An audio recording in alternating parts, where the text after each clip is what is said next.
S.O.Gs. Today we're going to go over load bearing. Load bearing is how you have your gear set up, so that it's how you're going to be operating on the field all day.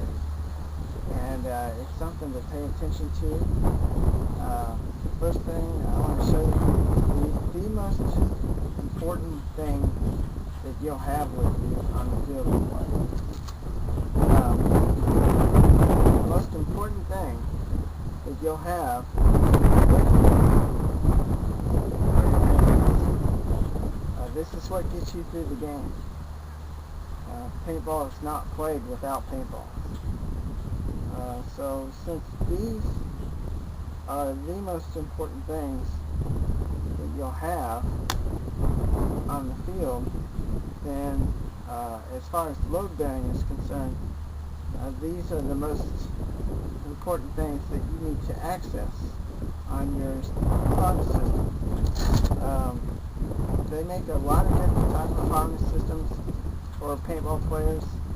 A lot of it's geared towards speedball, where you have pod systems in the back. We suggest that you stay away from those, especially the ones that just go up and down vertically in the back, because that is not a very accessible area. It's not a very fluid motion to go to the back, access the pod, and then fill your hopper that way. We suggest that you have pods that are kept in the front, something that's easily accessible, or to the side, but most preferably the front. The reason why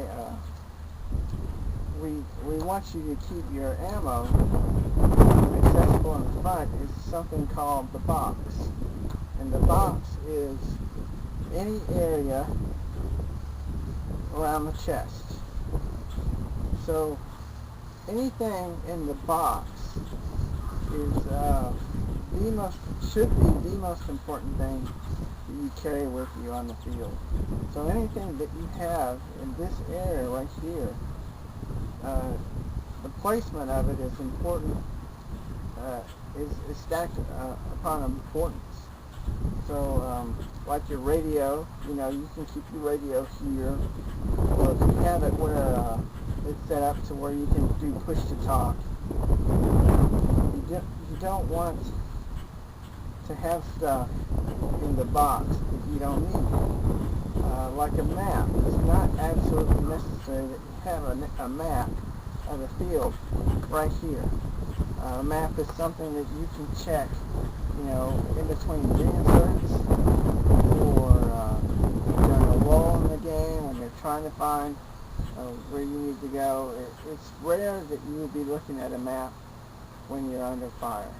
The most important thing you need to access would be your pods.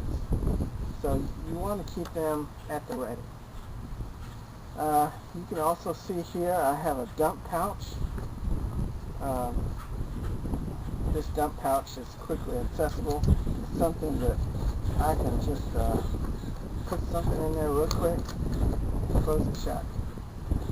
So,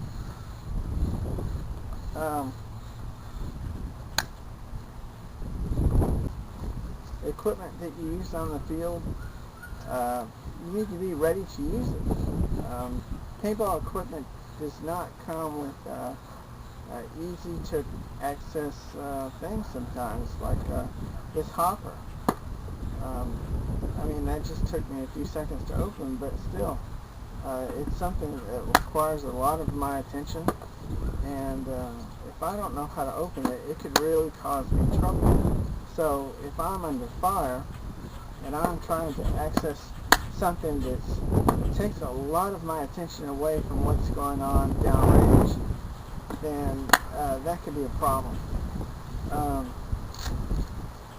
These pods, for instance, they come with popped lids. I popped it open pretty quick, but there again, it takes a little bit of my concentration away from what's going on downrange. So if I'm having to load while I'm under fire,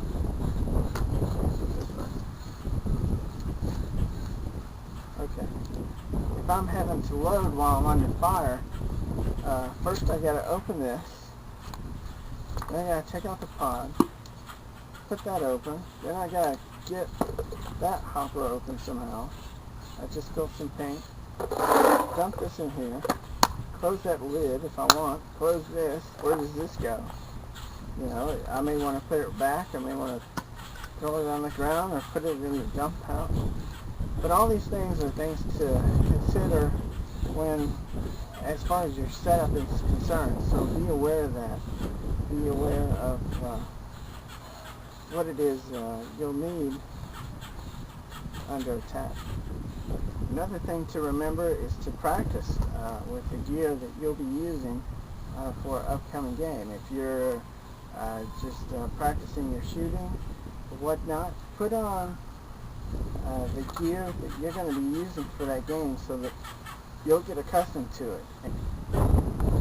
Actually, you should do a pre-dress rehearsal for each game so that you can have the mic set up, radio to go, where you want your radio to go, where you want your pods to go, where everything is situated so that you won't be messing around with it too much.